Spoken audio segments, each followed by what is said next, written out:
My name is Michaela DePrince. When I first started to write my speech, I thought maybe I could give it a fairy tale kind of twist, but only because most people tell me that my life is a fairy tale. But I have to say, I strongly disagree. Yes, I got what I've always dreamt of, but I had to fight for it. I wasn't always called Michaela DePrince.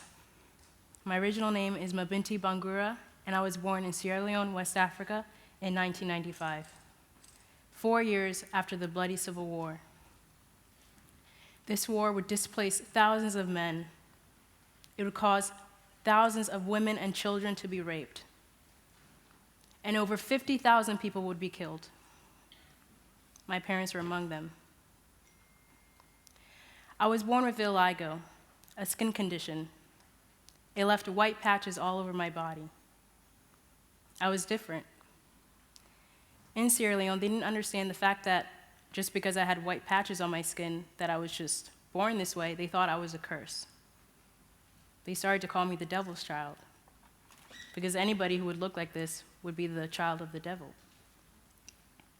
I was ridiculed and harassed because I looked different. My parents tried to defend me as much as they could, but they understood that I would never be able to get married because of the way I looked. They tried to educate me, they taught me to read, and they started to save money for my education. But when my parents passed away, I was defenseless and alone. I've never been so scared in my life. My uncle took me to the orphanage, knowing that he could never get a good price for me as a bride, and never came back for me. In the orphanage, we were taken care of by aunties, not like the aunties you have at home. The aunties who love you, they care about you no matter what you do. But these aunties were uneducated women who only took care of us to bring food home for their kids. They would wash our clothes and give us food. But these aunties had their favorites. There were 27 kids in the orphanage. Number 1 got the biggest portion of food and the first choice of clothes. Number 27 got the smallest portion of food and the last choice of clothes. I was number 27. Every day in the orphanage, I was starving. I've never felt so alone before. How could this happen to me? This is when I realized it was much easier to not care about anybody because they always ended up leaving me. But then, I made a friend in the orphanage. Her name was Mabinty Suma. Number 26 was always in ill health, always sick, but she always had a kind heart, and she was always good at full cheer. Number 26 would always listen to all my fears and all my dreams. Whenever I was scared, she would sing to me. When I couldn't fall asleep, she would tell me a bedtime story. And number 26 is still doing that 15 years later as my sister Mia. And one day, the big wind threw a magazine right onto the gate at the orphanage. I reached out and I grabbed it. And I saw something. This amazing creature, this person I've never seen before. She was on her tippy toes and in this beautiful pink costume.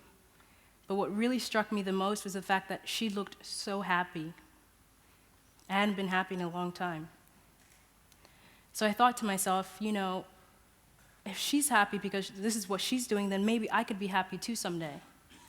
I had to be this person, I just had to be in order to become something. So I ripped the cover off the magazine and I put it in my underwear because I had nowhere else to put it. Because as number 27, I didn't have anything to do. They would never give me toys or any clothes, so where else could I put it? And then a teacher came to the orphanage to teach us English. She was also pregnant at the time. I showed teacher Sarah the magazine cover, and she explained to me this person was dancing ballet. She was a ballerina. I was going to be this ballerina, I just had to be. I'd always go on my tippy toes every day and practice just like the ballerina. I thought maybe one day, with everything going so well, I finally had somebody who cared about me. Maybe one day I could be this ballerina. Teacher Sarah cared about me so much, and she knew how important it was for me to get a good education, so she would always give me extra lessons. After a few extra lessons, Teacher Sarah and I started to walk towards the gate. Me twirling around, trying to be the ballerina on the magazine. And all of a sudden, 2 rebels come towards the gate, and a little rebel lagging behind them, and around the corner, a truck full of them. They were laughing and cheering. They must have been drinking a lot or under some type of drug, and they saw us. They saw that Teacher Sarah was pregnant. They started betting on whether or not it was a girl or boy, and so they decided to find out. They took their machetes out and cut her stomach. It was a baby girl. If it was a boy, maybe she would have lived because they would have taught him to become a rebel when he was older. But it was a girl. So they cut her arms and legs off in front of me, and I tried to go save her, so I went underneath the gate. The little boy thought he should try to copy the older rebels. He took his machete out and cut my stomach. Now that you've heard my story, the beginning of my life, do you think it's a fairy tale?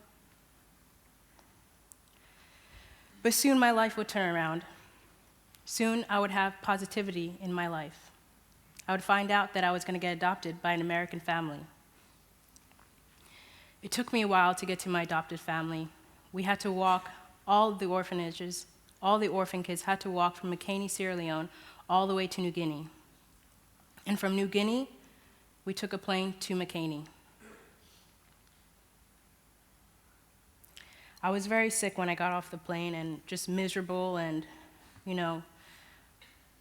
how could my life get any better? I was a devil's child. Of course, nothing good could happen to me. And also, I was miserable because I thought I would never see my best friend again. But then I saw her. The lady in the bright red shoes. With the bright white hair, I've never seen anything like it before. She was my new mama. She reached out and said, "I'm your new mama." She grabbed my hand and my best friend's hand and walked us away. I was getting adopted with my best friend. We got to the hotel, and once my mom put her luggage down, I looked through everything. I looked through every nook and cranny, trying to find my pointe shoes, my tiara, and tutu, because isn't that what always happens in a fairy tale? But they weren't there. I didn't speak any English, so I thought about the only way I could show her was to show her the magazine. I took it out of my underwear and I showed her, and she understood right away. She said, "You will dance." When I got to the US, I started taking ballet classes. My mom drove me every single day. Except before my first ballet class, I was so scared to show my spots, for the kids to make fun of me. I begged my mama to please buy me a leotard to hide all my spots. It was a long sleeve leotard that went all the way up to my neck. It was so hot and itchy, I had to take it off right away. And I put on my pink leotards and tights. I went to class once a week, twice a week, and then eventually, by the time I was 10 years old, I was dancing 5 times a week. I worked as hard as I possibly could because I had to be this ballerina. It was the only way for me to be happy. But while I was working hard, I lost somebody. I lost my 24-year-old brother, Teddy. He was the person who made me be able to trust men again, to not be scared of Black men who were shouting, to not be scared of men in general, to not be scared of my own father. And again, this is what always happens when I care about people. They always die and leave me. I decided to push my family away because if they died and left me, I don't know what I could do. I didn't want them to die because I cared about them. But my parents were able to convince me that even though the people I love may die, their love will always stay with me. Their love is a part of who I am today. I worked hard for many, many years, and then finally, my hard work paid off. I got accepted into a professional ballet company. I had become the ballerina that I've always dreamt of. I couldn't believe it. How could this happen to me? Again, I was the devil's child. With all this hard work going on, I didn't think that any dream like this could ever come true. But I was very happy, finally, for once. But the reason why I'm here today, the reason why I'm telling you my story is because I want to encourage young people to aspire to dream. I want people to understand that it is okay to be different. It is okay to stand out. I'm different. And I want you to understand to believe in yourself, to believe that you have talent even if you don't think you do. No matter what circumstances you are under, no matter how poor or how sad you are at any given moment, believe. And dare to dream. Dare to push boundaries, dare to be different, dare to stand out, and all above. And last but not least, don't be afraid of living and loving. And this is how I express myself.